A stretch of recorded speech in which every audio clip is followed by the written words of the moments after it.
Greetings, mighty companions, and welcome back to wrong class. Welcome back to the practical and healing applications of Course in Miracles with me, Anna Kujawa-Quinn.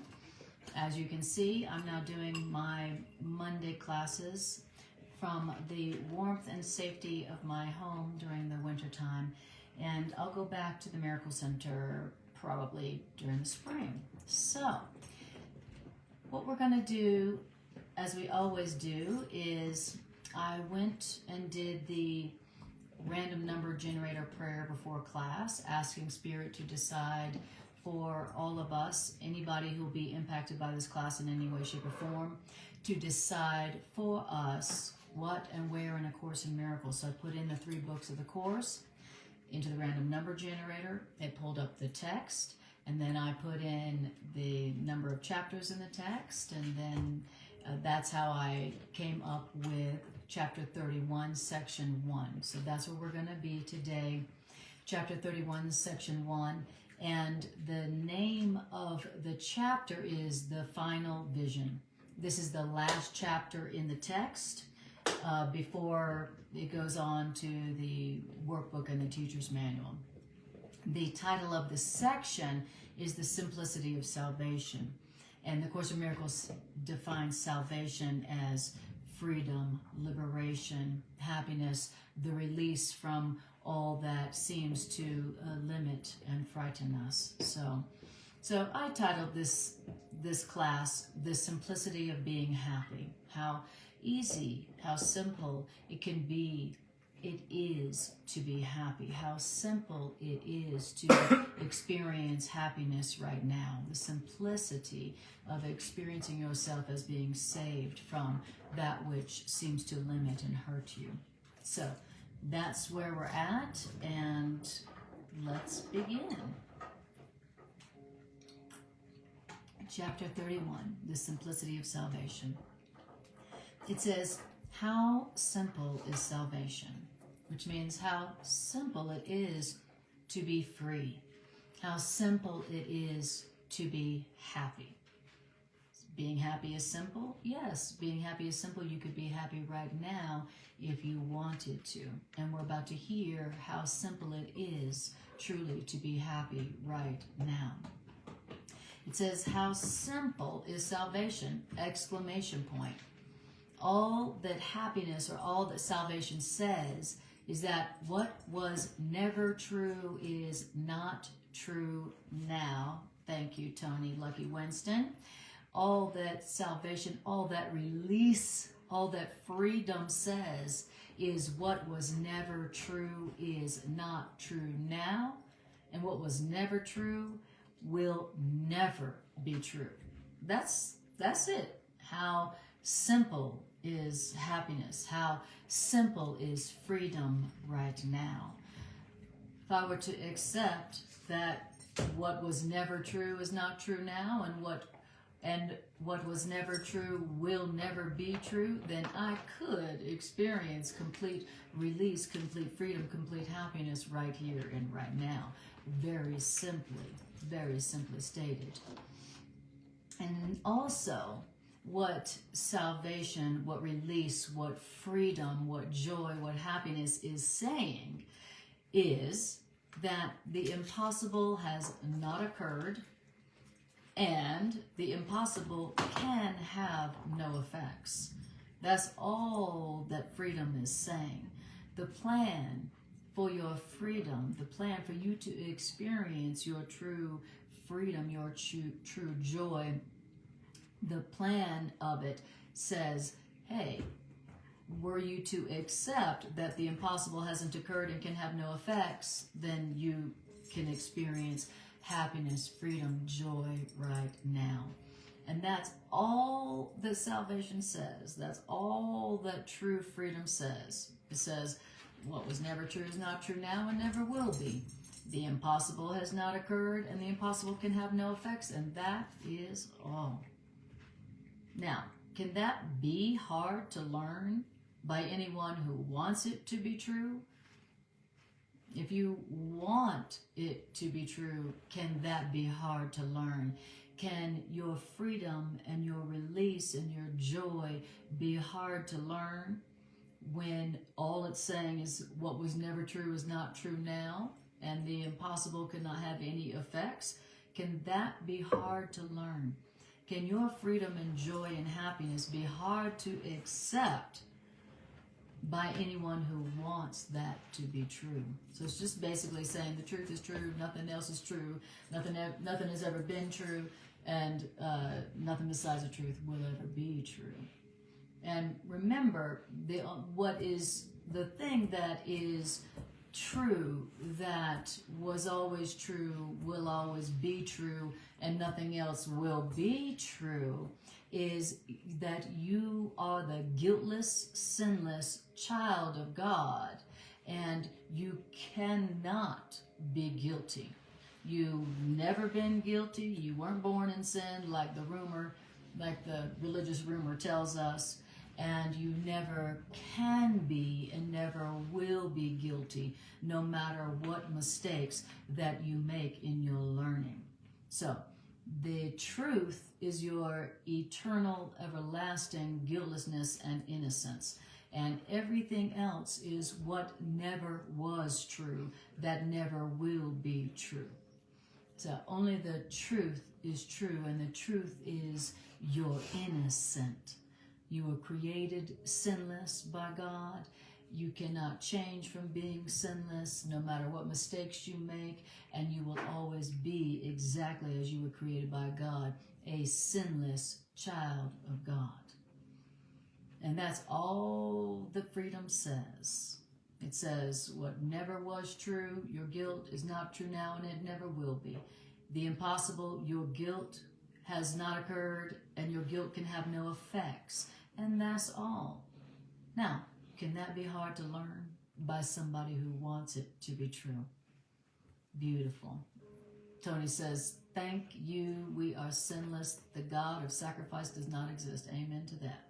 And hi, Bridget. Lovely to see you. Now, that's how simple it is to experience true release and freedom and joy that you are entitled to as a child of God. That's how simple it is to be happy. Now, only unwillingness to learn the truth could make such an easy lesson difficult. Only the unwillingness to learn this could make this incredibly simple lesson. Happiness is an ultimately simple lesson that anyone can learn if they want to learn it. If they want to learn that only the truth is true and nothing besides the truth is ever been true or ever will be true, and the truth is your sinlessness and the sinlessness of all creation. Beautiful. So it says, how hard is it to see that what is false cannot be true, and that what is true cannot be false? You can no longer say that you perceive no differences in false and true. That's right. Remember, this is the last chapter in the text. So it's telling us by now, chapter 31, you definitely can no longer say that you perceive no differences in what's false and what's true. And what we've learned in the preceding 30 chapters is that what is true is your innocence, your guiltlessness, and what is false is your guilt. What is false is sin. That is what we have learned is the difference between the false and the true in the previous 31 chapters. And this course has covered that topic so thoroughly that by now, if you've read all 30 chapters of the text, you definitely know the difference between what's false and what's true. And notice that being happy, experiencing release, and experiencing freedom is as simple. It is as simple as recognizing that what is false and what is true is true. And nothing will change that. So what is false, our guilt and sin, that's always been false, it will always be false. And what has always been true and what will always be true is our sinlessness as children of God. Okay. So, not only can you no longer say that you perceive no differences in what's false and what's true, you also have been told exactly how to tell one from the other, and also just what to do if you become confused between the two, the false and the true. Okay? So we've been told exactly how to tell what's false from true, and we've also been told exactly what to do when we become confused between what's false and what's true. And you know you become confused between what's true and what's false when you are upset, when you are unhappy. Because when you are happy, you are forgetting, you are believing what is false. You are thinking that what is false is true. You are confused. Because if you were aware of what's true, then you wouldn't be experiencing any kind of upset. When you know the truth about yourself, the only thing that you can be experiencing is joy, happiness, aliveness, abundance, safety. So, you know you become confused between what's true and what's false when you are not happy. And happiness, becoming happy again, is as simple as going, I'm upset because I'm believing in something that isn't true. I'm upset right now because I'm believing something that isn't true. I'm confused. I'm confused, meaning I'm thinking that what's false, my guilt and fear, and believing that it's true. And that's why I'm upset. And that's how simple happiness and release really is. It's remembering what's true and what's false and the differences between them. Beautiful. So, how simple is this? How simple is happiness? How simple is salvation? So, why then do we persist in learning not such simple things? Why is that? Why is it that truly happiness is that simple? Remembering that the difference between what's true and what's false. Why is it that we persist in learning not such simple things? Well, there is a reason. But don't confuse this reason with difficulty in the simple things that happiness asks you learn. So yeah, there's a reason why you persist in not learning such simple things like the difference between what's true and what's false. Okay? But don't confuse the reason with difficulty in the simple things that happiness asks you learn. Hi, Patty. Lovely to see you, dear. Okay, beautiful. So happiness, the experience of happiness right now teaches but the very obvious. Happiness, or what the Course in Miracles is calling salvation, which is release, teaches only the very obvious. Happiness merely goes from one apparent lesson to the next in easy steps which lead you gently from one lesson to another lesson with no strain at all. That is how salvation teaches you. That's how A Course in Miracles teaches you.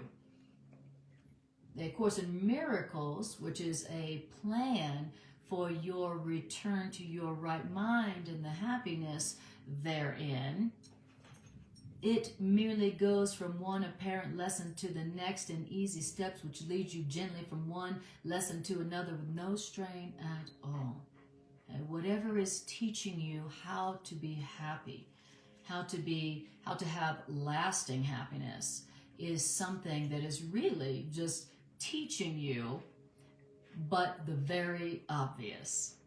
Wow. So when you are being taught by A Course in Miracles how to return your mind to a lasting state of happiness, you are just being taught about the very obvious. That's what A Course in Miracles is teaching us. Nothing but the very obvious. Okay? That's how simple it is to be happy, because happiness is just learning what is very obvious. Okay? And what is very obvious? What is very obvious is the difference between what's true and what's false. What is true gives rise to only joy and love, and what is false gives rise to guilt and fear and separation. Very obvious. The very obvious difference between what's true and what's false. And that's what we've been learning in A Course in Miracles for the 30 chapters before this chapter 31. What's the difference between what's true and what's not? How to tell them apart, and what to do when you become confused between what's true and what's false. And also, happiness is as simple as going, what's true here and what's false? Okay? It is what I'm believing and experiencing right now giving rise to fear and guilt and shame and anger and hurt and sickness? Okay, then it must be not true. I must be believing something about myself or another that isn't true. That is false. And there is your return to your right mind. There's your return to happiness. Identifying the false as false. Going, the pain, the anger, the fear, the guilt that I am feeling must not be true. That's what's not true. As soon as you identify the false, as soon as you tell the difference between what's true and what's false, now your mind returns. Now your mind sees the obvious. And remember, that is how simple salvation is. That is how simple release and freedom is from what you thought limited you or held you down or held you back. So beautiful. Hold that thought. Hey, Greg. Would you be willing to take the space heater and put it right there and put it on low, point it at me? Thanks, babe. All right. Leo's trying to freeze me out. It's cold out there. It is. Really cold. Okay, I didn't want to teach in my parka tonight, so I'm going to have to get the space heater. All right. Beautiful. And don't forget, guys, feel free to ask questions, ask for clarification, whatever comes up while you hear me reading to you A Course in Miracles, feel free to share that and ask any questions. If you have any questions about, well, how do I apply that to my relationship, or how do I apply that to my job, or how do I apply that to this physical condition that I've got going on, feel free to ask them. And I really appreciate your questions. It helps us all to more practically apply these ideas as we're going through them. Thank you, sweetie. You're welcome. My helpful assistant. My helpful life assistant there, Greg. Okay, so it's saying that I love how it's describing the curriculum of freedom and also the curriculum of A Course in Miracles.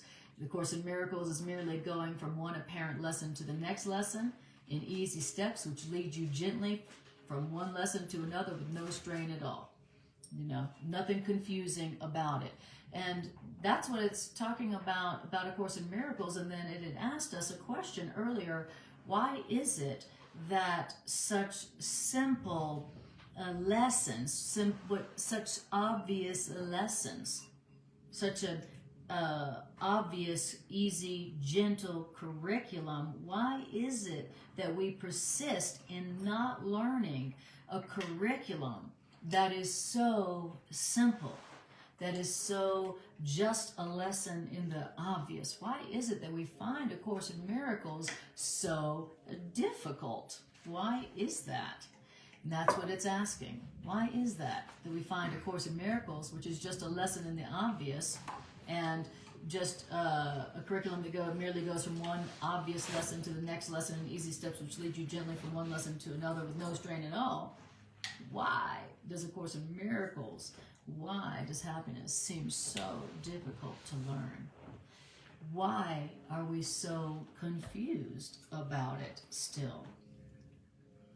He says, well, you're confused about such a simple and obvious lesson because somehow we believe that what is totally confusing is easier to learn and understand.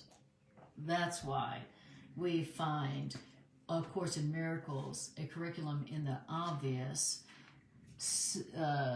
is difficult to learn. It's because somehow we believe that what is totally confused is easier to learn and understand than the simple truth.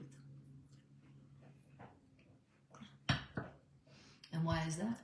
That's because it says what you have taught yourself is such a giant learning feat that what you have taught yourself is indeed incredible. What you've taught yourself about how guilty you are and how separate and alone and unworthy of love that you are, that you've taught yourself is such a giant learning feat that it is incredible indeed. That was an incredible learning feat that you accomplished. But you accomplished this giant learning feat of teaching yourself that you are guilty because you wanted to learn it. That's why. It shows you the power of our learning ability. The power of our learning skill is that even the most incredible, insane, impossible thing, we've taught ourselves to believe the most impossible, the most incredible, the most unbelievable, the most insane thing, the most impossible thing. We've taught ourselves and we've come to believe it. Because we wanted it. Because we wanted it to be true.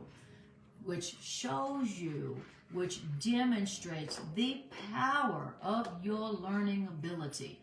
And the Course says, so don't say you who have learned the most incredible, impossible thing, don't say you can't learn the Course.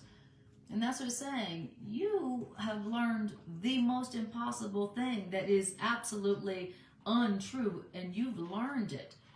And that's why the simple lessons of happiness, the simple lessons of A Course in Miracles, the simple lessons of freedom and healing seem impossible and confusing and too difficult to learn.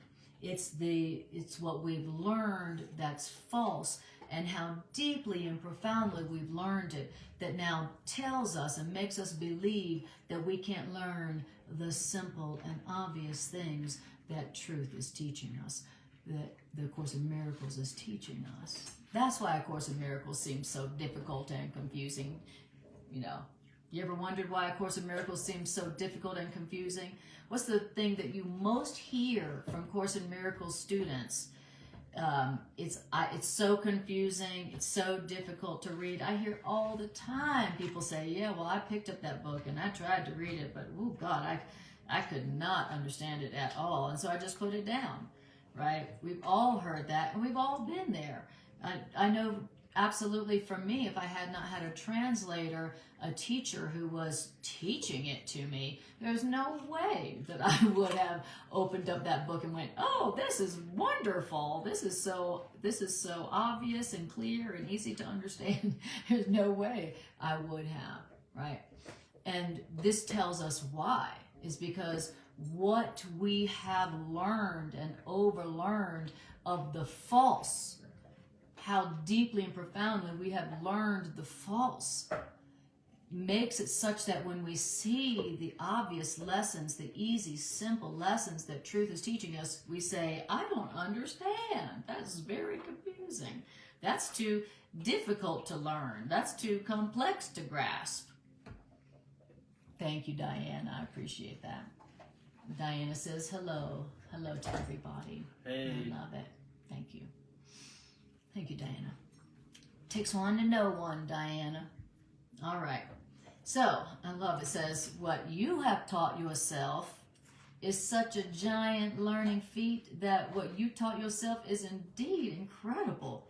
But you accomplished this giant learning feat of teaching yourself what the false, that you're guilty. You accomplished it because you wanted to, and which means you did not pause in diligence to judge this lesson of sin and guilt as hard to learn or too complex to grasp. So, says we accomplished the learning of sin and guilt because we wanted to, and we did not pause in diligence to judge the lesson that we're guilty as hard to learn or too complex to grasp. What's difficult is to learn that you're guilty. That's what's difficult. It seems like that's the easy part. And it seems like learning that you're sinless and you're guiltless is really difficult and complex. But it's really the reverse. If you're going to teach yourself that you're guilty, and you're going to teach yourself that you are a sinner, you're going to have to work at it. You're going to have to put in a lot of effort. You are going to have to be 100% diligent to learn it and try to remember it, because it's not true. So you're going to have to work it. You have to see every situation as wrong. Yeah, you have to see every situation wrongly. You know how hard that is? Yeah, you have to see every situation wrongly. You have to see every person wrongly. You have to misinterpret everything. You have to see yourself wrong all the time. I mean, we're talking serious diligence. Wow.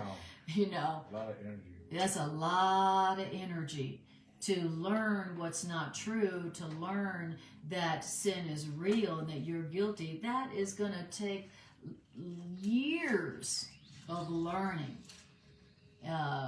Why? Because it's not true. You know, if you're going to learn something that's not true about you, you're going to have to work at it. But to learn the truth about you is the most simple, obvious thing. You don't have to work at it at all. All you have to do is accept what is so. That's how simple happiness and release and freedom and health and healing and abundance is. You don't have to make up a reality that isn't true in order to be happy. But you definitely have to make up a reality. I mean, make it up. Fantasize it in order to in order to feel guilty and to believe that you are guilty, which is to say you believe you don't deserve only love right now. Wow. Greg, sweetie, would you turn it down a little bit or move it back? The heater. Would you turn it down or move it back a little bit? Yeah. It's burning me up. Went from freezing to burning up. All right. Beautiful. So how simple is release. How simple is freedom and happiness. All it requires for happiness is just to stop trying to make the false true. Stop trying to make it true that you're guilty and that you're separate and that you're alone, and just simply accept what is already so. It's always been so, what's so now will always be so, which is that you are innocent, you are guiltless, and you deserve only love, no matter what mistakes that you've made. So that's how simple it is to experience a happiness and healing right now. But if you want to be guilty, you're going to have to work for it. You're going to have to work at it. You're going to have to put out a lot of effort. And you're going to have to sacrifice and put in long hours. And you're going to have to deceive yourself. And you're going to have to make up a bunch of lies and keep track of all those lies. You're going to have to work for it if you're going to believe and teach yourself what's false. I love it. And of course, in Miracles is telling us that the difference between what's true and what's false, and happiness just is about recognizing the difference between the two, and saying, I accept what's always been, what's so now, and what always will be so. Happiness is simple. Isn't that wonderful to hear? When you are suffering and struggling and feeling very confused, what a relief it is to hear that the experience of peace and joy and happiness you could experience right here, right now, just by accepting what is true and obvious. Wow, beautiful. I love it. Diana says happiness is simple. Exactly. And how wonderful to hear when you're feeling unhappy. When you're feeling unhappy and confused, to you, you're thinking, man, to become happy, I don't even know how long that would take, and I'm not even sure how to experience happiness. I'm so confused. How could I ever be happy? When you're suffering, it doesn't seem like happiness is simple. It seems like something that would be very difficult to obtain. But, of course, in Miracles is reminding us that happiness is simple. Freedom is simple. Healing and joy is simple. It's not something you gotta work for and go obtain and go figure out and gotta make something happen and gotta change yourself or change somebody else or change the situation. Happiness is just accepting what is so right here, right now, that's always been so and will always be so. That's very simple and it's very easy. What's difficult is what you're trying to teach yourself about how you're guilty and you don't deserve only love and you don't deserve all that you desire in your heart. That's where you gotta make up some stuff and work at it. Okay? Yes. Diana says, it seems hard and obscure sometimes, so I'm glad to hear it. Yes, happiness does seem hard and obscure sometimes. Like, how am I ever going to do what it takes to be happy and free? Right? Seems like to be happy and free, you gotta do something and figure something out that you don't know how to do. You gotta change yourself somehow. You gotta change somebody else, or you gotta change the situation in order to be happy and free and healthy, right? And happiness is not confusing. It's not complex. It's not complicated. It's not difficult. It's not something you've got to, where you've got to change yourself or change the situation or change other people.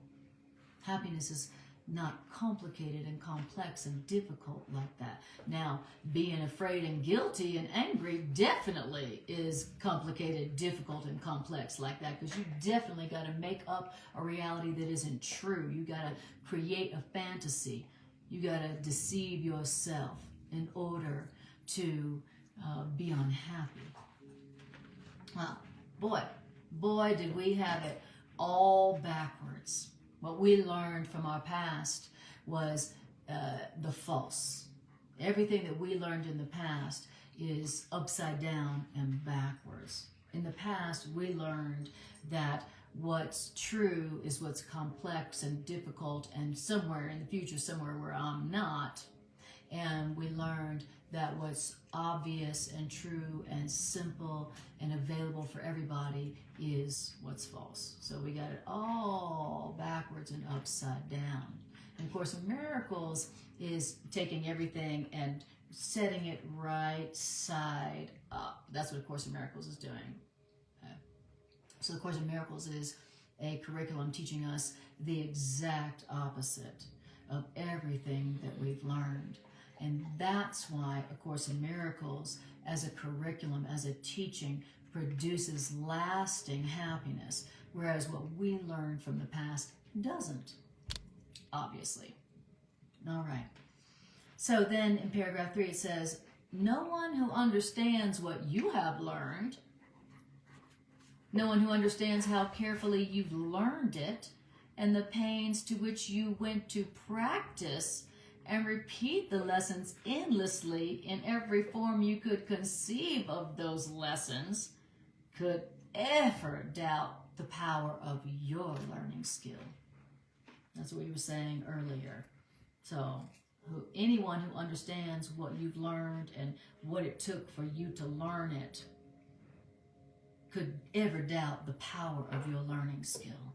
So, good news, you have a mighty, mighty, mighty powerful learning skill. Good news. I have a learning skill that's mighty, mightily powerful. Oh, okay, well that's good news. As a matter of fact, there is no greater power in the world than the power of your learning skill. There's no greater power in the world than your learning skill. So that's the good news about realizing what you've learned, how carefully you've learned it, the pains to which you went to practice guilt and repeat the guilt lessons endlessly in every form you could conceive of the guilt lessons. That's the good news about seeing how profoundly you have taught yourself and learned that you are guilty. The good news there is that, dang, you definitely have some serious, powerful learning skill. As a matter of fact, there's no greater power in the world. And which means if you could learn what's false, then what does that mean? If your learning skill, the power of your learning skill is so great that you could absolutely teach yourself what could never be true, was never been true, then what could you do with the power of your learning skill now? What if you apply it to learning the truth about yourself? What if you apply the power of your learning skill to learning that you are innocent, that you are guiltless, no matter what mistakes you've made, and that you can learn better. That you can learn that you are innocent and guiltless and that you deserve love and only love. Okay? Wow, what if you were to put that kind of power of a learning skill to learning that you are innocent and that you deserve only love? That you deserve only gentle learning. That you deserve only love, no matter what mistake that you've made. Okay? What would happen then? Well, you would experience a world that is 100% opposite than what you have experienced in the past. And how exciting is that?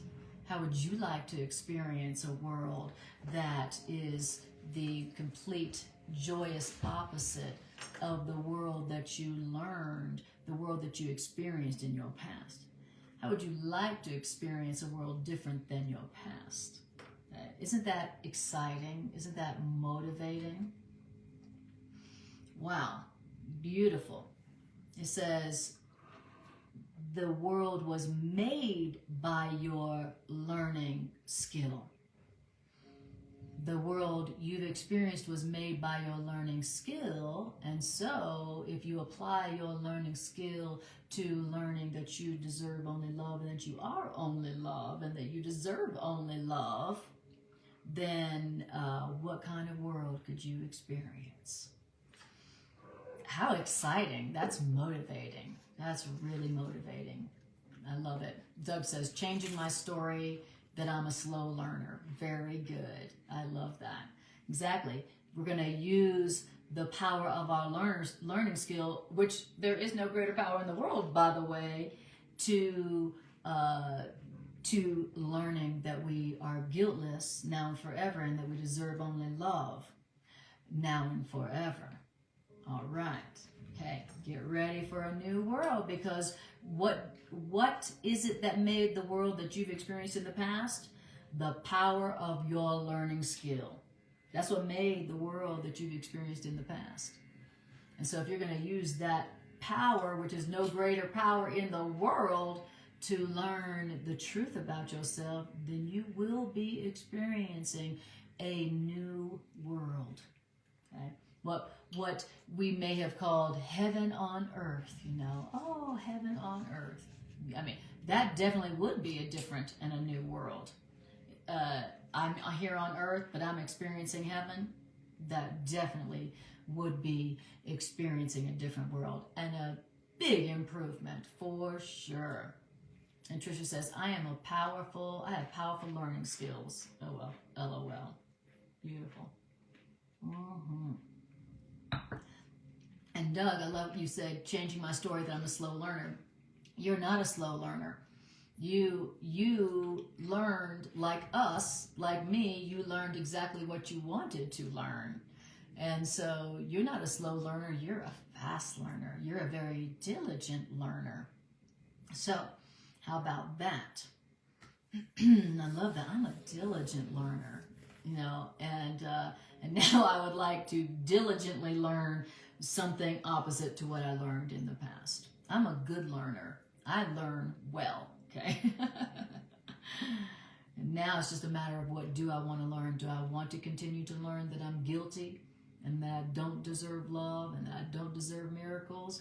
Or do I want to learn that I am guiltless and that I deserve only love, always, no matter what mistakes that I have made? Okay. Now it says the lessons that you have taught yourself have been so overlearned and fixed that what you taught yourself in the past rises like heavy curtains to hide the simple and the obvious. Okay, that's what's going on right now. I love it. I love Robert Perry's note where he says to overlearn means to continue to study and memorize well past the point of initial mastery so that one attains automatic recall. The term to overlearn figures prominently in this section and reappears in the first paragraph of section 3 in this chapter. Okay, so what we have taught ourselves, we have so overlearned that it seems to be fixed. Like, there's no way that I can learn guiltlessness. There's no way. I have so overlearned and taught myself the belief system based on sin and guilt that now the whole belief system of sin and guilt rises like heavy curtains to completely hide the simple and the obvious truth of my guiltlessness. So, you who have learned the impossible and you who have learned the impossible and overlearned the impossible, you who have overlearned the belief in sin and guilt, even though it's never been true and it never will be true, you say not that you cannot learn this course. You who've overlearned what's not true, don't say you can't learn what is true. Don't say you can't learn the course. If you can learn that you're guilty, which is false, always has been false, always will be false, then you definitely can learn the simple and obvious lessons in your guiltlessness that A Course in Miracles is teaching you. I love it. So don't say you can't learn A Course in Miracles. If you can learn that, then you can learn this. That's what it's saying. Because your power to learn is so strong. It's strong enough to teach you that your will is not your own. Your power to learn is so strong that you have learned that your thoughts don't even belong to you. And your power to learn is strong enough even to teach you that you are someone else. Dang, that's some strong learning ability. That's a strong, powerful learning skill where you have learned that what you really want, you don't want, and that your thoughts don't even belong to you, and that you even are someone else. Dang. That is how powerful your learning ability is. You can teach yourself that you are what you are not. Okay? That's some strong learning ability to deceive yourself. So don't say that you can't learn the simple and the obvious lessons in what you are and who you are as a guiltless child of God who was created by love and remains only love. Don't say you can't learn the simple and obvious lessons that the truth is teaching you, that A Course in Miracles is teaching you. If you could teach yourself that you're guilty, that you're not who you are, and that you're someone else, and your thoughts don't belong to you, then you definitely can learn the simple and the obvious lessons in your innocence and your guiltlessness, no matter what mistakes you've made. And that's the lesson here, that your guiltlessness, your innocence is the truth of who you are, and that nothing that you have done can change your reality, no matter what mistakes you've made. And everyone here has made mistakes, and everyone here has made all the mistakes that there are to make. Because the only mistake that there is that takes a myriad of forms is that sin is real and that you are guilty. That's the one mistake that we've all made. That's the one problem that has taken a million different forms, right? So that's the one problem, that's the one mistake. And everybody here has made that mistake of teaching themselves that they are guilty and learning that they are guilty. Everyone here has made that mistake, and they have learned it, and they have overlearned it, and then their actions seem to confirm it, and then everyone around them seem to confirm it, which helped them to learn it some more. So everybody here is mistaken and has been mistaken and has overlearned the false, the lie in sin and guilt. And what good news to remember that whatever mistake you have made is the same mistake that we have all made here.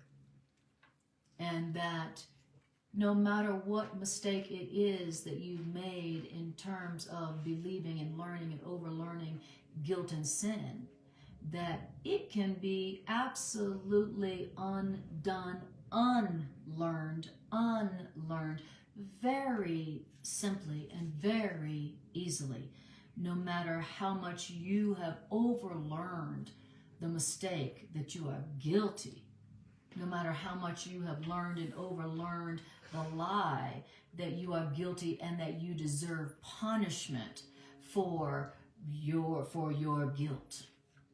No matter how much you have overlearned that mistake, the false, the untrue, that you are guilty and that you deserve punishment, the truth is still true, and you can unlearn it very simply and very easily. You can unlearn it and be released from the effects of the lie that you learned and overlearned about sin and guilt. So, thank God. That's the good news. That's the really, really, really good news. That no matter what mistakes you've made, no matter how deeply you have believed that you are guilty and that you deserve only punishment, you can unlearn that. How do we know you can? Because if you can learn you're guilty, then you definitely have a learning skill, power that you can apply to learning what is true. If you've learned the false and you've overlearned it that well, then you can definitely learn the true, which means you can accept the truth about yourself. Okay? And when you're learning the truth about yourself, you're going to be learning lessons that are there are lessons in the simple and lessons in the obvious. So it's not going to be nearly as difficult. It's not going to be as difficult at all as what you've learned in the past about how you're guilty, you're wrong, you're bad, and you deserve punishment. Okay? All right. I love it. Beautiful. Deborah says, I wish I learned this a long time ago. No. Doug says, Deborah, we did, but we forgot. Right on, brother. Okay, exactly. Oh, I love it. So, tell that to yourself, If I could learn that BS, false stuff that has made me suffer, I can definitely learn A Course in Miracles. I can definitely learn what A Course in Miracles is telling me. Beautiful. Now, it says, now we're on paragraph 4. Now, who could maintain that lessons such as I'm guilty and I deserve punishment are easy? Yet you have learned more than that. You have continued taking every step, however difficult, without complaint until a world was built that suited your belief that you are guilty. And every lesson that makes up the world arises from the first accomplishment of learning that you are guilty, which is an enormity so great that love's voice seems small and still before the magnitude of the guilty lesson that you have learned about yourself. That is so true. That's so true. Love's voice seems so small and still before the magnitude of the lesson of sin and guilt that I have learned and that the world has learned. That is so true. As a matter of fact, the world began with one strange lesson. One strange lesson powerful enough to render God forgotten and God's children an alien to themselves, God's children in exile from the home where God himself established his creations. That's how the world began. And we're talking about lessons, okay? And the world began with one strange lesson, one attempt to learn something that is not true, never was true, and never will be true. What? Sin. The world began with one strange lesson, sin, and one strange lesson powerful enough to render God forgotten and us alien to ourselves, us in exile from the home where God himself established us.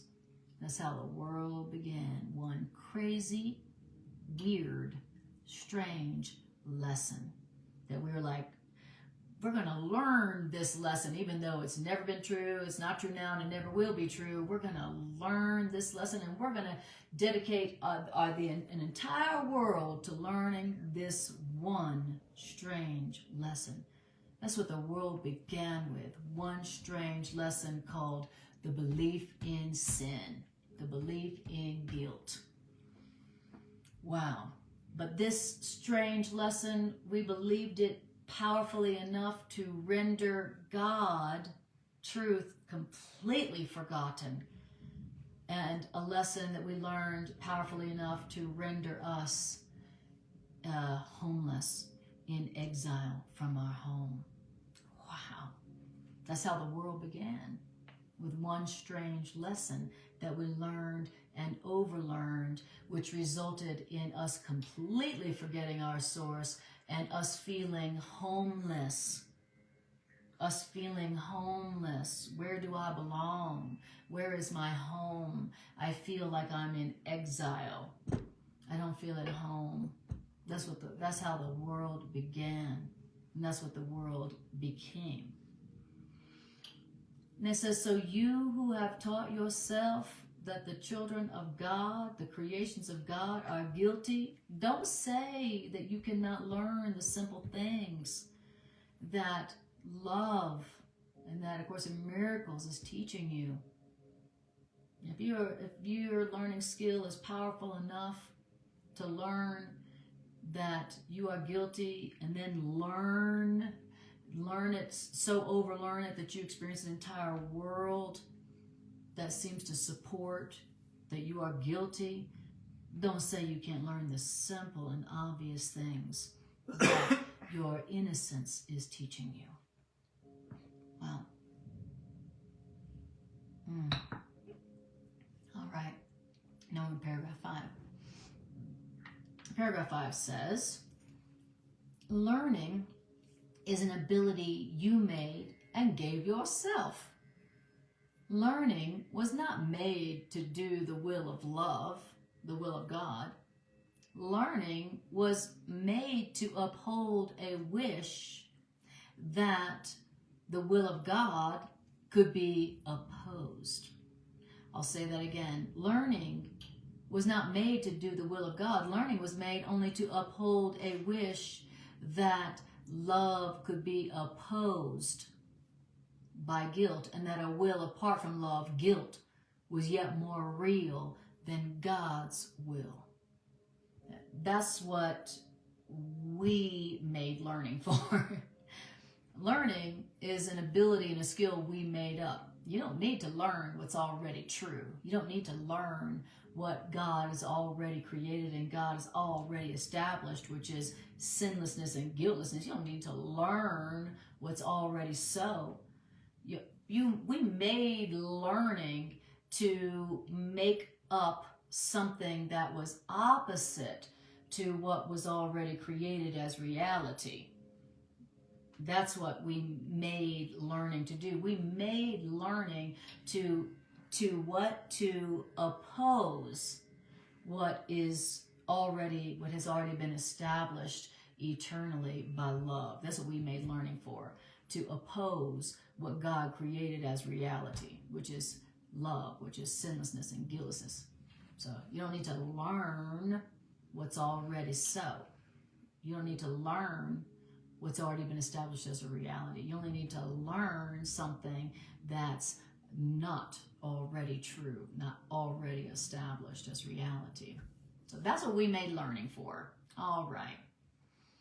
And this has learning sought to demonstrate that there's an opposite to what God established as reality, that sin is real and sin opposes what God established as reality. That's what we made learning for, to learn that there's an opposite to what God established as reality, which is sinlessness and guiltlessness forever, for everyone. It says, this has learning sought to demonstrate, and this we have learned what learning was made to teach. Now, learning was made to teach that there's an opposite to love, and that there's an opposite to eternal sinlessness and guiltlessness, that there's an opposite to what God made us and created us to be. That's what we made learning for, and guess what? We learned it. And now does our ancient overlearning about guilt and sin stand implacable before the voice of truth, and it teaches us that truth's lessons are not true, and that now our ancient overlearning around sin and guilt is standing implacable before the voice of truth, and it's teaching us that innocence's lessons are not true. And then our ancient overlearning of guilt is teaching us that love's lessons, guiltlessness lessons, are too hard to learn. They're too difficult to see and too opposed to what is really true. That's right. As we start to learn that there is only one truth, there's only one will of God, and that is guiltlessness, sinlessness forever, no exceptions, no conditions. Now our ancient overlearning around sin and guilt stands implacable before the voice of truth, and it's teaching us, innocence's, guiltlessness, sinlessness's lessons are not true. Sinlessness's lessons are too hard to learn. A Course in Miracles is too difficult to see. A Course in Miracles is too opposed to what is really true. That's what our ancient overlearning about sin and guilt is standing and rising and saying to us. Isn't that true? Have you noticed when you started to study A Course in Miracles, or when you start to go like, I'm going to see what A Course in Miracles has to say, I'm going to apply the Course in Miracles' ideas, immediately, boom, all the ancient overlearning around sin and guilt rises up in your awareness to tell you that you can't be sinless, you can't be guiltless, they can't be sinless, they can't be guiltless, and that to learn that they are guiltless and you are guiltless, that's definitely too opposite to what's really true. And there's no way you could ever learn that. That's exactly what comes up in us when we begin to try to learn the simple lessons that sinlessness and guiltlessness is teaching us. And when you start to learn A Course in Miracles, you better be ready for your ancient overlearning to stand up and to tell you that that is insane, to believe that they are sinless and you are sinless and you are guiltless and there is no sin. That's crazy. That's way too opposed to what's really true. Okay? That does happen and that will happen, and just know that that happens, and be ready for that. Be aware of that. That's what the ego does. Okay? Like an old schoolmaster, just the principal just keeps coming out. The old schoolmaster just keeps coming out going, you know, everybody can't be innocent. Exactly. Come on. Exactly. Yep. As soon as you are like, now what is it that God said? I mean, God's our creator. God's our author. What did God create as reality? Oh, sinlessness, guiltlessness for everyone forever. There is no sin. And then, knock, knock. Who is it? It's your ancient overlearning. You know that to believe that there is no sin is really insane, and you're going to get in trouble. Okay? Here comes the ego. Here comes the ego to remind you, to tell you that there is no way that you can be sinless or guiltless, or that they can. And not only is it going to tell you that that's impossible and that could never be true, but it's also going to threaten you.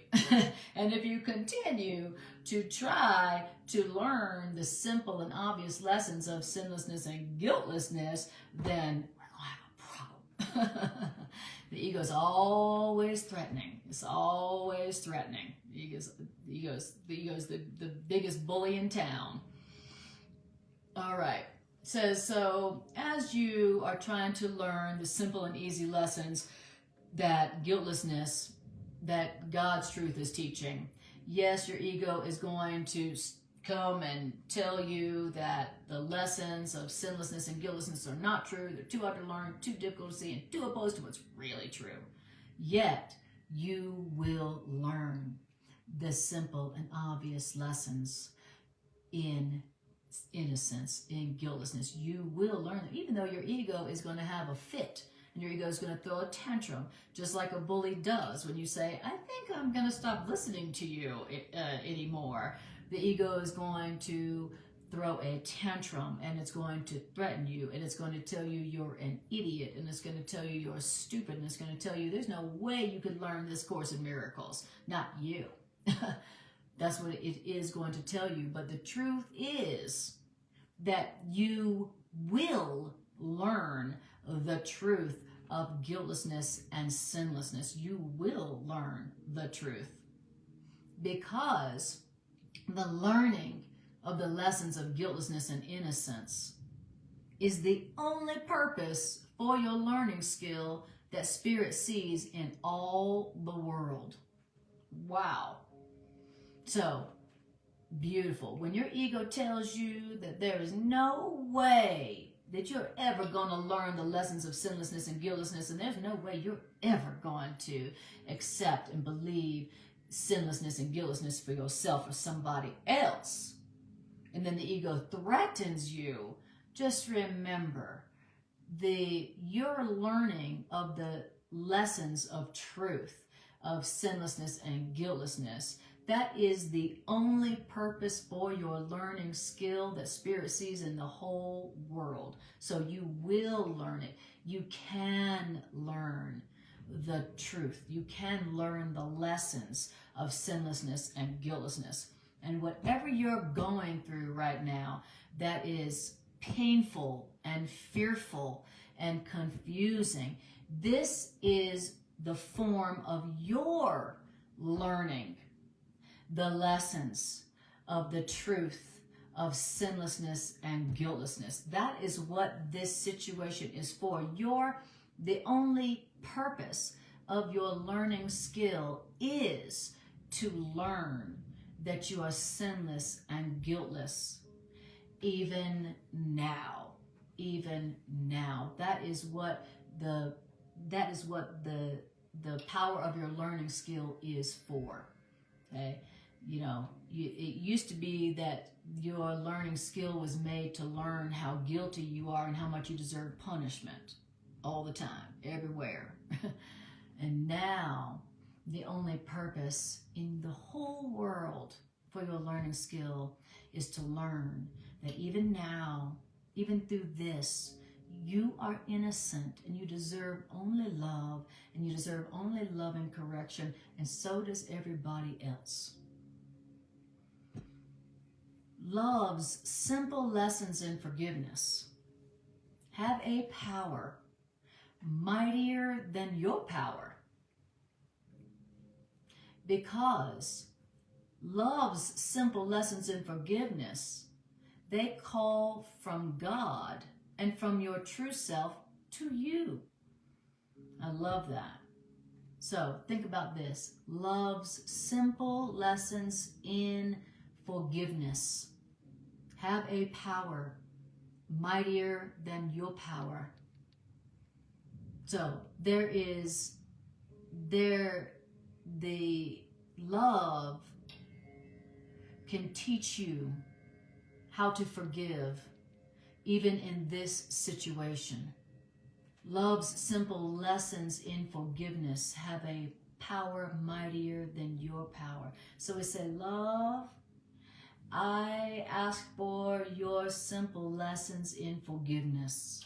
Love, how do I forgive even here? Love, how do I forgive even this? Show me, teach me, love, what it means to forgive, even through this, even this. Show me, love. Love's simple lessons in forgiveness have a power mightier than yours. So where you're like, I can't forgive that, nobody could forgive that, love comes along and goes, oh yeah? Stand back. Watch my power of forgiveness, my simple lessons in forgiveness. Watch their power. Now, it says, now, love's simple lessons in forgiveness, is this a little voice?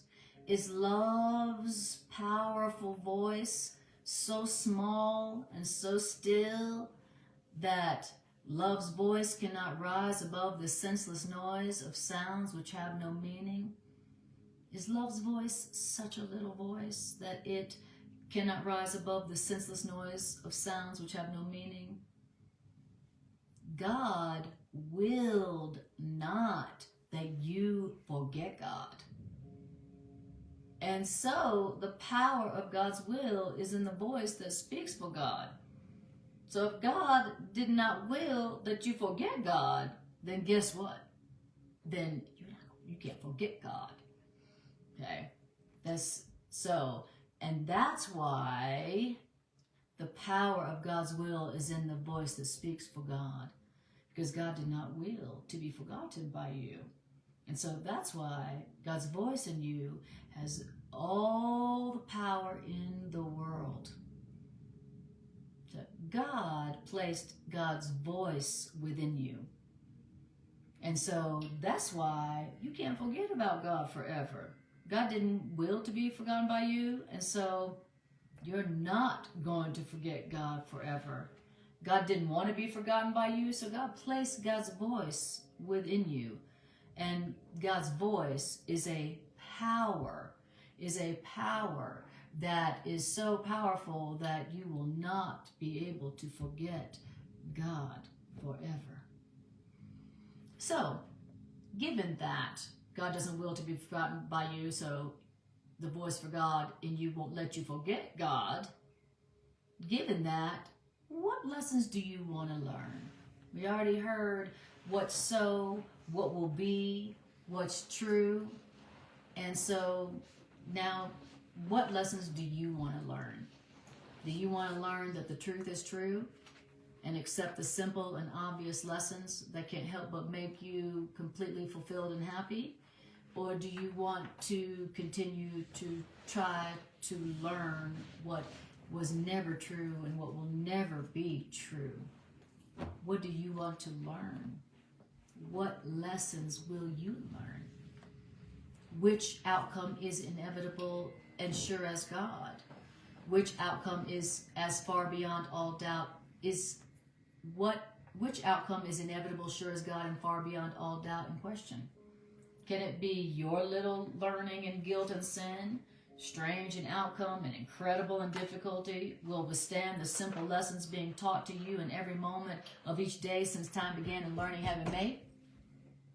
Can it be, is that possible, that your little learning, totally untrue, strange in outcome, incredible in difficulty, will withstand the simple lessons and guiltlessness being taught to you in every moment of each day since time began?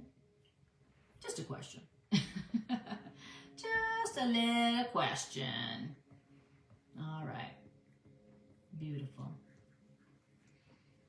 All right. Look, wonderful. Just a little question. I love it. Tony says, we are the guiltless son and daughter of God. And then Tony says, preach, sister. Paragraph 7. The lessons to be learned are only 2. And each lesson has its outcome in a different world.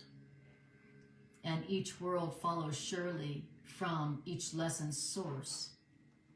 The certain outcome of the lesson that you are guilty is the world you see. The world you see, that is the certain outcome of guilt, the lesson that you are guilty, is a world of terror and despair. In the world you see, that is the certain outcome of the lesson that you're guilty, is a world where there is no hope of happiness. The world you see, that is a certain outcome of the lesson you're guilty, is a world where there is no plan for safety that you can make that ever will succeed. The world that you see. In the world you see, that is the certain outcome of the lesson that you are guilty, is a world where there is no joy that you can seek for and hope to find. But the world you see, where there's only terror and despair and no even hope of happiness, that is not the only outcome. That is not the only outcome which your learning can produce. Good to know. So there's only 2 lessons to learn, and the lesson that you are guilty is going to produce the world of terror and despair where there is no hope of happiness that can be found. But that's not the only world. That's not the only outcome which your learning can produce. And however much you may have overlearned your chosen task of believing that you are guilty, the lesson that reflects the love of God is stronger still. It don't matter how long you've learned and overlearned the lesson that you are guilty. Why? Because the lesson that reflects the love of God is stronger still. And you will learn that you are innocent. You will learn that you are innocent. And you will see another world. Love that. Now, okay, well, if the outcome of the lesson that I am guilty produces a world of terror and despair where no hope of happiness can be found, then, and you say, I will learn that I'm innocent and see another world, then what is that other world? It says in paragraph 8, the outcome of the lesson that you are guiltless is a world in which there is no fear. It's a world, the outcome is a world where everything is lit with hope and sparkles with a gentle friendliness. And in the outcome of the lesson that you are guiltless is a world where nothing but calls to you in soft appeal to be your friend and to let it join with you. And never in this world, that is the result of your guiltlessness, never does love's call remain unheard, misunderstood, or left unanswered in the tongue in which the call itself was made. And you will understand it is this call that everyone and everything within the world has always made, but you had not perceived the call as it was. So in this world, the world that results from the belief that you are innocent and guiltless, this is a world where everyone is just calling to you to be your friend, to let it join with you. Wow. And this is the call that everyone and everything within the world has always been making to you, but you just didn't perceive it. You didn't perceive the call as it was. And now you see that you were mistaken. The world has always been calling to me to be my friend and to join with me, but I didn't perceive that call. And now I realize that I was mistaken. I had been deceived by forms the call to be my friend and to join with me was hidden in. And so I didn't hear that call to be my friend. I didn't hear it. And then I lost a friend who always wanted to be part of me. I see I was mistaken. Beautiful. The soft, eternal calling of each part of God's creation to the whole is heard throughout the world that this second lesson in innocence brings. There is no living thing that does not share the universal will that it be whole, and that you do not leave its call unheard. Without your answer is the world left to die. Just like the world is saved from death when you have heard the world's calling as the ancient call to life and understood that it is but your own call. The Christ in you remembers God with all the certainty which God knows. The Christ in you remembers God with all the certainty with which your real self knows God's love. But only if you and they are innocent can God be love. Only if you and they are innocent can God be love. Because God would be fear indeed if they whom God created innocent could be a slave to guilt. I'll say that again. Because God would be fear indeed if you whom God created innocent could be a slave to guilt. God's perfect child, you, remember your creation. But in guilt, you have forgotten what you really are. The fear of God results as surely from the lesson that you are guilty as God's love must be remembered when you learn your innocence. That's what we're learning here. We're learning our innocence. That's what we forgot. Because hate must father fear, and hate must look upon its father as itself. How wrong are you who fail to hear the call that echoes past each seeming call to death, the call that sings behind each murderous attack, and the call that pleads that love restore the dying world. You do not understand who calls to you. Beyond each form of hate, each call to war, you do not understand who calls to you. Beyond each form of hate, each call to war, but you will recognize who calls to you as you give them answer in the language they are calling. And they who are calling you beyond each form of hate, they will appear when you have answered them, and you will know in them that God is love. What is temptation but a wish to make the wrong decision on what you would learn? That's temptation. What is it? Just the wish to make the decision, the wrong decision on what you would learn, guilt or innocence. What is temptation but the wish to have an outcome which you don't really want? It is the recognition that guilt is a state of mind unwanted that becomes the means whereby the choice for guilt is reassessed and another outcome seen to be preferred. So what is it?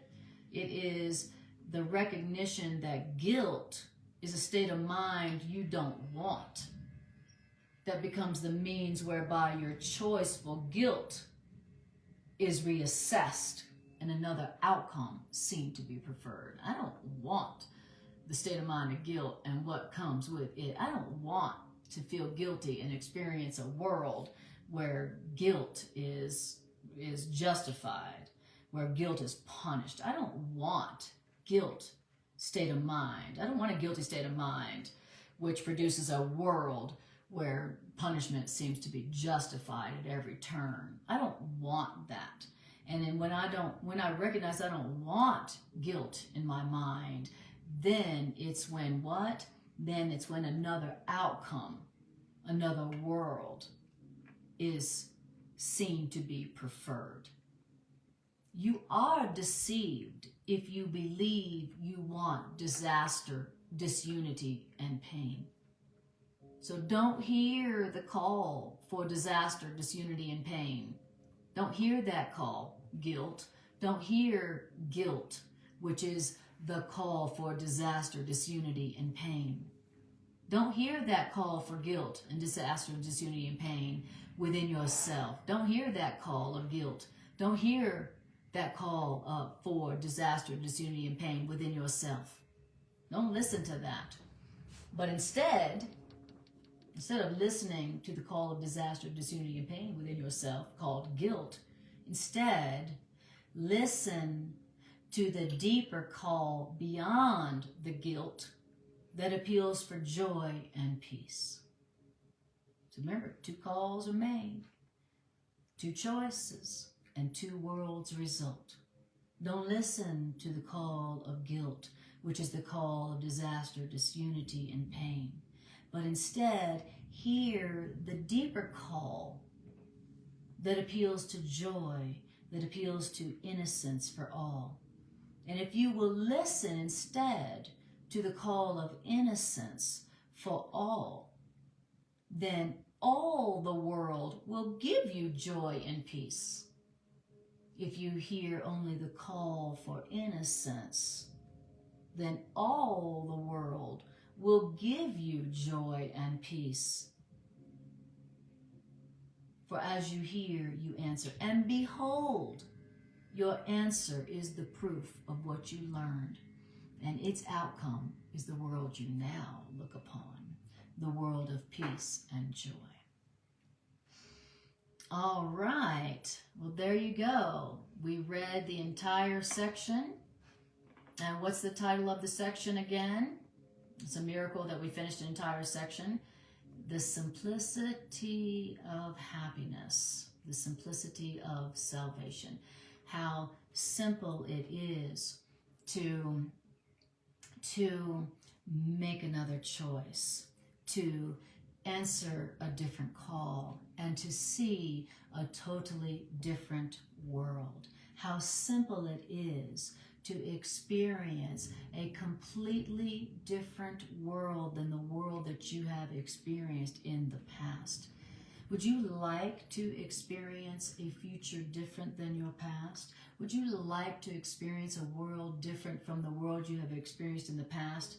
A world of disaster, disunity, and pain? It's as simple as making a different choice about what you want to learn. Do you want to learn more guilt and sin and experience more of the world of disaster, disunity, and pain? Or do you want to choose the truth of guiltlessness and sinlessness and experience a world that gives you only joy and peace and abundance and love? That's how simple it is to go from one world to another world.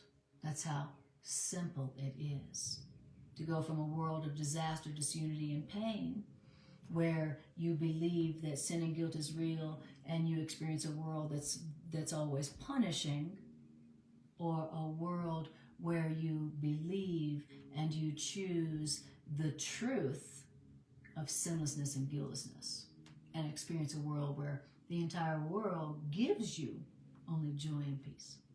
How simple is happiness? How simple it is. Beautiful.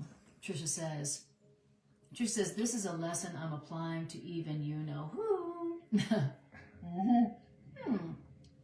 Yes. And God placed him before me for this lesson. And I will learn the other world, the world of sinless, guiltless, for me as well. Exactly. And then Tricia says also, I want the truth of guiltless and sinlessness. I want to be happy. Absolutely. And we've been using those other people to overlearn the old teaching. That's right. And Greg says, we've been using those people in our past to continue the learning of our guilt and the overlearning of sin and guilt. And we've been using those people, in other words, to keep the world of disaster, disunity, and pain going. We've been using them for that purpose. We could have used them for guiltlessness and sinlessness, but we chose, it says, remember he says that whatever calls are made to you from the world, you can hear the call that's behind the call of the ego. The ego's calling for guilt. You can listen and hear behind their call for attack and guilt what they're really calling for. And you could answer that call, the call behind their call for disaster, disunity, and pain. You can listen to the call that everyone is making behind their call to guilt. They don't remember what they really want. They're calling for disaster, disunity, and pain, not realizing that that's not what they want. And so you can hear the real call that they're making behind the guilt, the call for guilt and attack that they're making. And as you listen for what the world is really calling to you for, and what is the world really calling to you for? What's the call that's going on behind and beyond the call for war and the call for hate and the call for guilt? It says when you really listen, all you'll hear is that the world, all the world, everyone and everything in the world is just calling to be your friend. It just wants to be your friend. It just wants to join with you. That's the call, the deeper call that's going on behind the call that they're making to guilt, that they're making to a world of disaster, disunity, and pain. So we're being trained to listen beyond, for the deeper call beyond their call to guilt, their call to disaster, disunity, and pain. And when we hear that deeper call, we listen for it and hear that all they're saying behind their attack, all they're saying is, I want to be your friend. I want to join with you. That's all that they're saying behind their call to guilt, their attack. And you could hear that if you wanted to listen to their deeper call behind the call that their ego is making.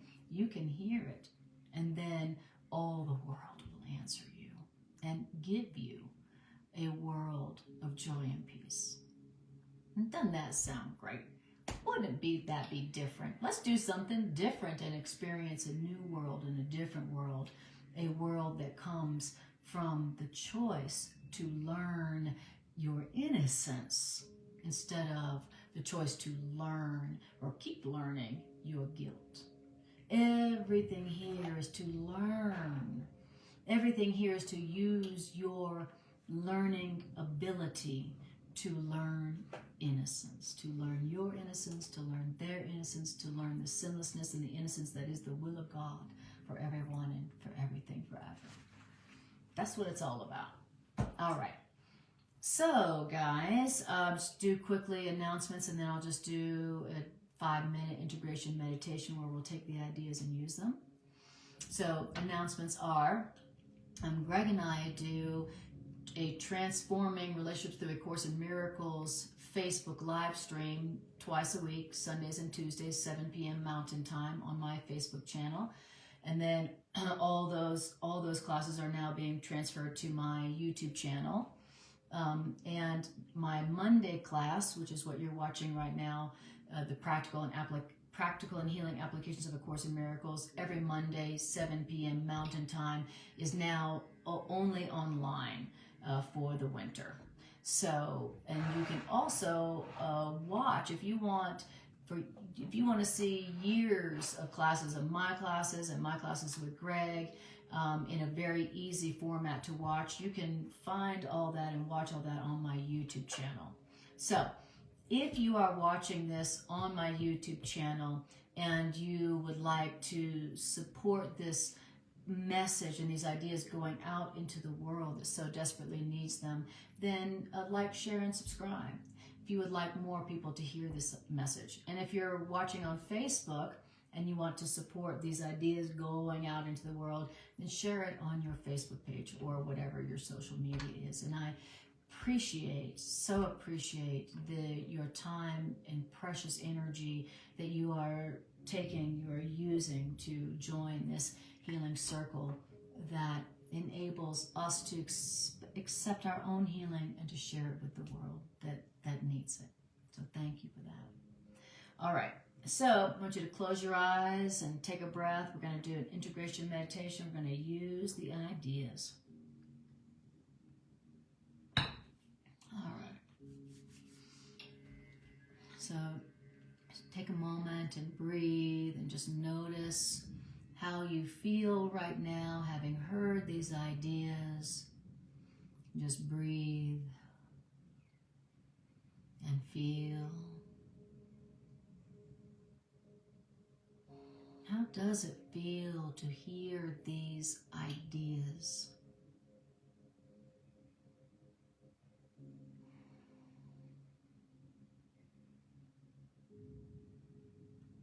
And how does it feel to hear these ideas in a circle of friends, mighty companions who have already joined together to listen to these ideas and to be healed by these ideas, that they might share these ideas with the world that needs healing?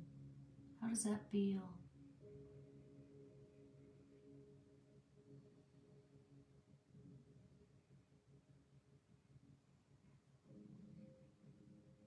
Breathe in that feeling. That feeling is healing.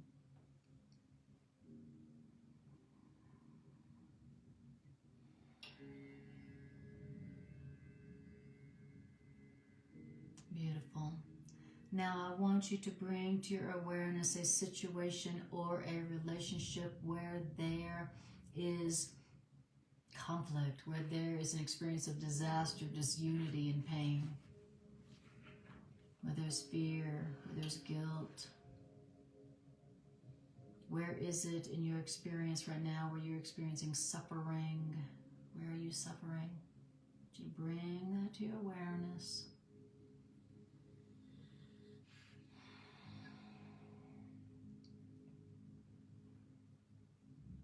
Beautiful. Now I want you to tell yourself, I want you to say to yourself silently, how simple is freedom from this. How simple is peace and happiness right now.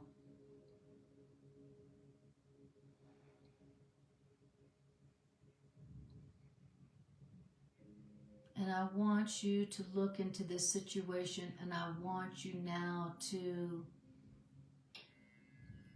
discern the difference between what's true here and what's a lie here in this situation. And I want you to tell yourself, whatever is loving in this situation, that's the truth here in this situation. And whatever is fearful and guilty and angry and hurt and unhappy and unloving, that's what's not true. That's the lie.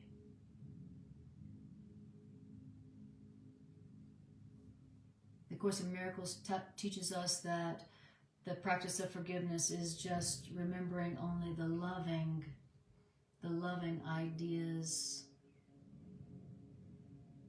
that we've given and received.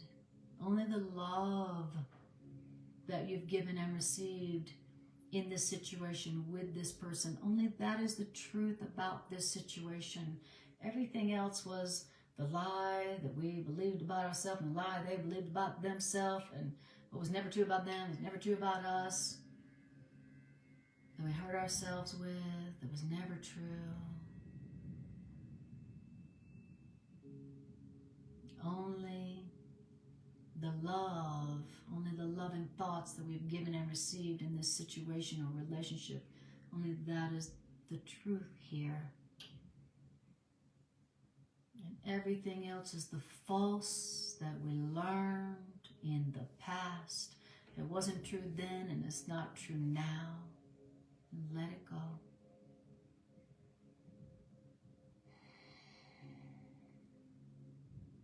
I choose to remember only the love that was given and received in this relationship.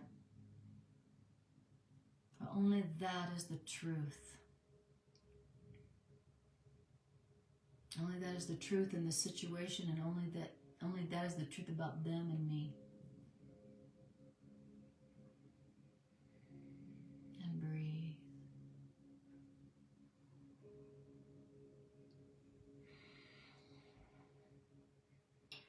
Now I want you to tell yourself, the purpose of this situation is for me to learn innocence. That they are innocent, whatever mistakes they've made, and I am innocent, whatever mistakes I made.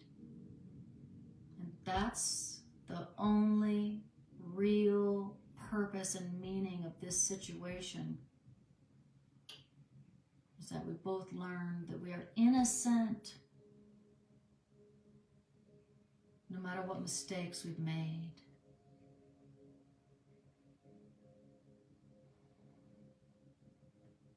They are innocent and I am innocent because we both learned wrongly that we were guilty. And because we learned falsely and wrongly that we were guilty, we did things that were unloving.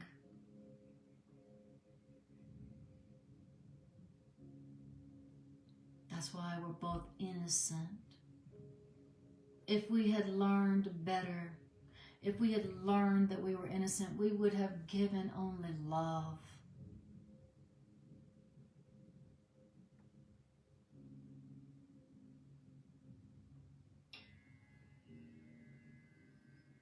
And we can still choose again what we want to learn now and experience a different result.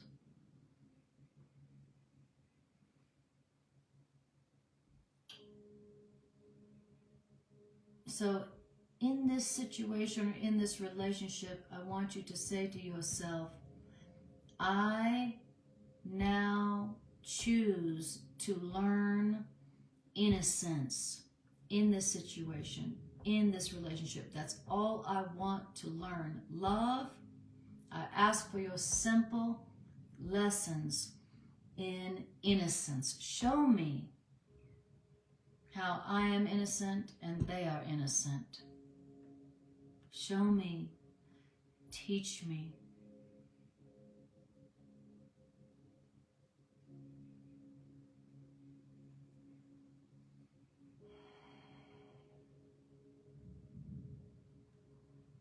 And breathe.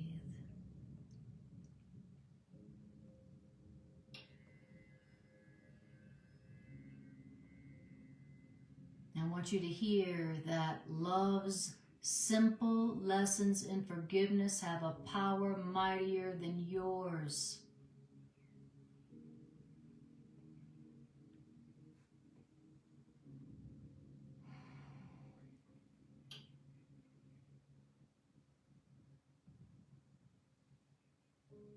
I want you to hear that the outcome of the lesson that you and they are guiltless is a world in which there is no fear and everything is lit with hope and sparkles with a gentle friendliness.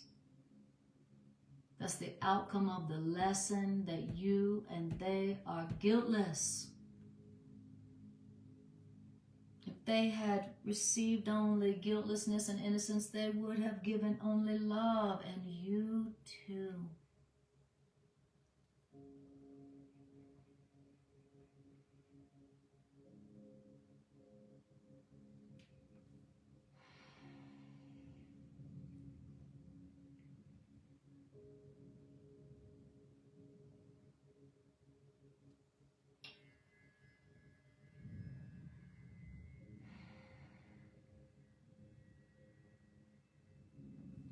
What is it that you want to learn now?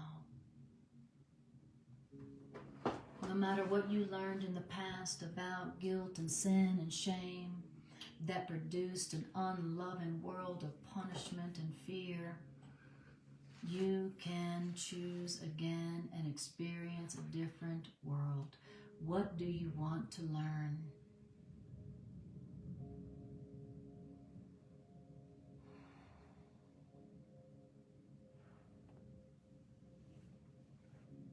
Decide now that you want to learn innocence. I want to learn innocence.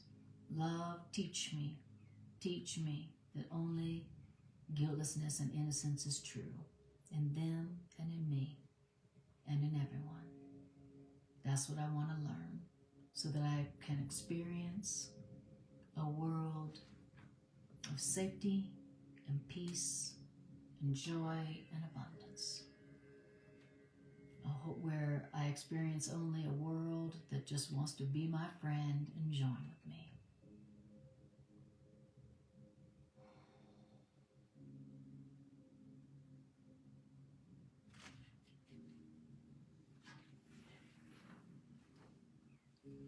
And to that we say, thank you, God.